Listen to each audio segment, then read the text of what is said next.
Hi, எப்படி இருக்கீங்க? நான் ரொம்ப நல்லா இருக்கேங்க. எப்பவும் போல நான் நல்லா இருக்கேன். எல்லாரும் கூட இருக்கீங்க. ஸோ எனக்கு என்ன கவலை. ஆ இன்னைக்கு சாரிங்க. வழக்கம் போல நானும் சீரியஸா, சின்சியரா தான் வீடியோ பண்ணிக்கிட்டே இருக்கேன். எனக்கே கடுப்பா இருக்கு. என்னோட வீடியோவ நானே பார்க்கறதில்ல. மத்தவங்க எப்படி பார்ப்பாங்க அப்படிங்கிறதுலயும் எனக்கு கவலைகள் இருக்கு. பட் சுவாரஸ்யமா பேசணும்னா, அதுக்கான கன்டென்ட் என்னால யோசிக்கவே முடியல. சினிமா எவ்வளோ பேத்துக்கு பிடிக்கும்னு தெரியல. கவிதைகளையோ அல்லது காதல பத்தியோ ஒரு வீடியோவோ போடுறதுல எவ்வளவு சுவாரஸ்யப்படுத்த முடியும்? எத்தனை பேருக்கு பிடிக்கும்? அப்படிங்கிற மாற்று கருத்துக்கள் நெறைய இருக்கு. ஸோ, அத பத்தியும் போட முடியல.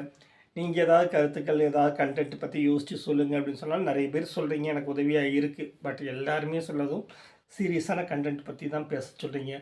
அ நான் அவ்வளோ சீரியஸெல்லாம் கிடையாதுங்க. நான் வாழ்க்கைய அதனுடைய போக்குல ரொம்ப ஜாலியா, இயல்பா எடுத்து போகக்கூடிய ஆள். எனக்கு தெரியல. என்ன பார்த்தா அப்படி தெரியுதோ அப்படிங்கிற மாரி ஆயிடுது. அப்புறம் வேற என்ன சொல்லணும்னு நெனச்சேன். ஓகேங்க. நெறைய பேர் 2 நாளைக்கு முன்னாடி என்னன்னு தெரியல, திடீர்னு ஹேப்பி பர்த்டே, ஹேப்பி பர்த்டேன்னு நெறைய விஷ் பண்ண ஆரம்பிச்சீங்க. எப்படி, எதனால அப்படிங்கிறது எனக்கு தெரியல. பட் என்னோட பர்த்டே வந்து கிறிஸ்மஸ் அன்னைக்குங்க. டிசம்பர் 25 தான் என்னோட பர்த்டே. அன்னைக்கு விஷ் பண்ணுங்க. நான் உங்களுடைய அத்தனை பேத்துடைய வாழ்த்துக்களையும் வாங்க தயாரா தான் இருக்கேன். அப்புறம் கிஃப்ட் பண்ணணும்னு நெனச்சீங்கன்னா, அட்ரஸ் சொல்றேன். அப்புறமா யாராவது நம்ம சேனலுக்கு வேறு நெறைய திங்ஸ் எல்லாம் வாங்க வேண்டியிருக்கு.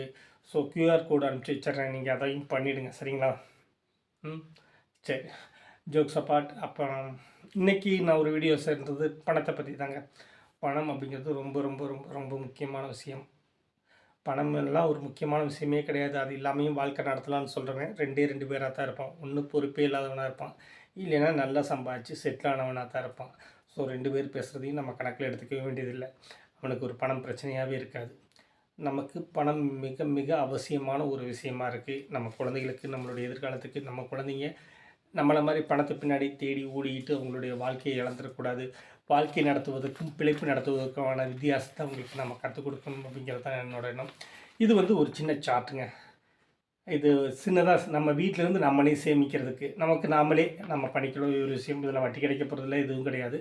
ஒரு குட்டி உண்டியல் இந்த மாரி 1 டூ 365 வரைக்கும் நம்பர் இருக்கக்கூடிய ஒரு சார்ட். பிரிண்ட் அவுட் எடுத்துக்கலாம். இல்லைன்னா நீங்கள் ஒரு ஏ4 ஷீட்ல நீங்களே எழுதிக்கலாம். எழுதிட்டு டெய்லி பணம் போடுங்க. ரூ. 1லேருந்து ரூ. 365 வரைக்கும் டெய்லி ஒரு நாள் கூட மிஸ் பண்ணாம பார்த்துக்கோங்க. அவ்வளோதாங்க. ரூ. 1 கையில இருக்கா? ரூ. 1 போடுங்க. இல்ல ஒரு நாளைக்கு ரூ. 100 கையில இருக்கா? ரூ. 100 போட்டுட்டு அந்த 100ங்கிற நம்பர அடிச்சிடுங்க. 365 நாளும் நம்ம சேமிக்கிறோம். அவ்வளோதாங்க. சில சமயத்தில் கெஸ்ட் வருவாங்க, குழந்தைங்க கையில பணம் குடுத்துட்டு போவாங்க. அந்த பணம் வந்து நம்ம எதிர்பார்க்காத அமௌண்ட். அந்த அமௌண்ட்டுக்கு வந்து நம்ம எந்த செலவுகளும் யோசிச்சு வச்சிருக்க மாட்டோம். ஸோ அந்த அமௌண்ட்ட எல்லாமே இந்த உண்டியல்ல சேர்த்துருங்க. குழந்தைகிட்ட சொல்லுங்க, புரிய வைங்க. ஏன் இன்னமும் சொல்லப்போனா குழந்தைகளையும் இந்த சேமிப்புல, விளையாட்டு போல சேர்த்துக்கோங்க. ஏன்னா, நீங்க எத்தனை பாக்ஸ் அடிக்கிறீங்க, குழந்தைங்க எத்தனை பாக்ஸ் அடிக்கிறாங்க, எல்லாமே ஃபேமிலிக்கு தானங்க. பண்ணுங்க. நான் பண்ண போறேன். ஏன்னா, இது வந்து சாதாரணமா ரூ. 1 ரூ. 2லேருந்து அதிகபட்சம் ஒரு நாளைக்கு ரூ. 365 வரைக்கும் சேமிக்கிறோம். இது அமௌண்ட் எவ்வளோ வருது அப்படின்னு கணக்கு போட்டு பார்த்தா, 1000, 2000 இல்லங்க. கிட்டத்தட்ட ரூ. 66,000 மேல வருது. நம்ம கண்ணுக்கு தெரியாம விளையாட்டு போல ஜாலியா சிரிச்சுக்கிட்டே சேமிக்கிற ஒரு அமௌண்ட், நாளைக்கு உங்க குழந்தைகளுடைய ஸ்கூல் ஃபீஸ், காலேஜ் ஃபீஸ் கட்டுறதுக்கு நல்லாயிருக்கும். இல்ல ஒரு எக்ஸ்கர்ஷன் ரொம்ப நாளா போகணும்னு நினைக்கிற ஒரு இடத்துக்கு நாம போகிறோம். அப்படிங்கும்போது, அத ஒரு பட்ஜெட் இல்லாம ஜாலியா, ஃப்ரீயா போவதற்கான வாய்ப்புகள உருவாக்கி குடுக்கும். சேமிப்பு அப்படிங்கிறது இன்னொரு நல்ல பழக்கம். நம்ம பாக்கெட்ல பணம் இருக்கு அப்படிங்கிறதே நமக்கு பெரிய தெம்ப குடுக்கும். ஸோ, அதனால தான் இந்த வீடியோ போட்டிருந்தேன். ம். அப்புறம் வேற என்ன சொல்லணும்? இத பயன்படுத்தி பாருங்க. நான் இன்னையிலேருந்து போட ஆரம்பிக்கிறேன். யார் யாரெல்லாம் என் கூட சேர்ந்து ஆரம்பிக்கிறீங்கன்னு பார்ப்போம். யார் யாரெல்லாம் பாதியிலேயே கழட்றீங்கன்னு பார்ப்போம். யார் யாரெல்லாம் வீடியோ ஆரம்பிச்சோனயே ஸ்கிப் பண்ணிட்டீங்கங்கிறதும் பார்ப்போம். அப்புறம் வேற என்ன சொல்றதுக்கு இருக்கு?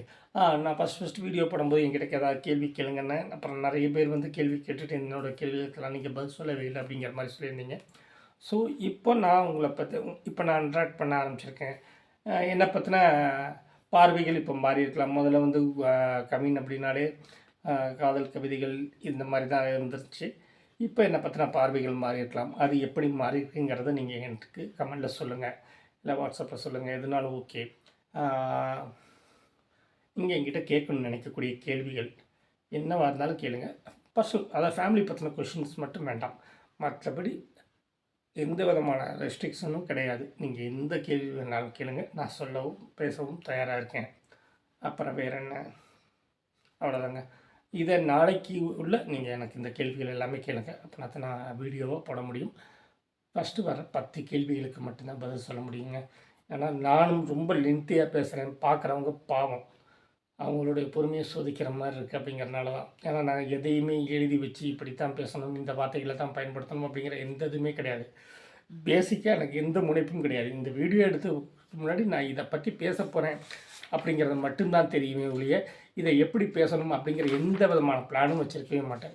ஃப்ளூயன்ட்டா பேசுவோம். வேற யார்ட்ட பேசுறோம்? உங்ககிட்ட தானே பேசுறேன். நார்மலா உட்காந்து பேசுற மாரி பேசினா எனக்கு அது சௌகரியமா இருக்கு. அது வித்தியாசமா இருக்கா இல்லையான்லாம் எனக்கு தெரியாது. எனக்கு இப்படி இருக்கிறது பிடிச்சிருக்கு. இதுதான் நான் அப்படிங்கிறது எந்த விதமான பூச்சுக்களும் இல்லாமல் நான் உங்ககிட்ட இன்ட்ராக்ட் பண்ணுறது அவ்வளோ அவ்வளோ நல்லா இருக்கு எனக்கு. நிச்சயமா உங்களுக்கு சந்தோஷமா இருக்கான்னு தெரியல. நான் உங்ககிட்ட பேசுறது ஒரு புதிய நட்புகளையும், புதிய உறவுகளையும் உருவாக்குற ஒரு திருப்திய குடுத்துட்ருக்கு. எல்லோரும் என் கூட இருக்கணும்னு ஆசைப்படுறேன். எல்லாரும் சேர்ந்து பயணிக்கணும்னு ஆசைப்படுறேன். உங்களுடைய வாழ்த்துக்களும், பிரார்த்தனைகளும் எனக்கு இருக்கணும்னு ஆசைப்படுறேன். என்னுடைய ஒட்டுமொத்த சமூகத்துக்கும். அப்புறம் வேற என்ன? பேச ஆரம்பிச்சோன்னா ரொம்ப எமோஷ்னல் ஆயிடுறேன். ஸோ வேண்டாம். முடிச்சுக்கலாம். இன்னொரு வீடியோல கண்டிப்பா வேற ஒரு சுவாரஸ்யமான கன்டென்ட் கிடைச்சா பண்ணுவோம். இல்லைன்னா வழக்கம் போல மொக்கமையா ஏதாவது பேசி டைம் பாஸ் பண்ணுவோம். நன்றி.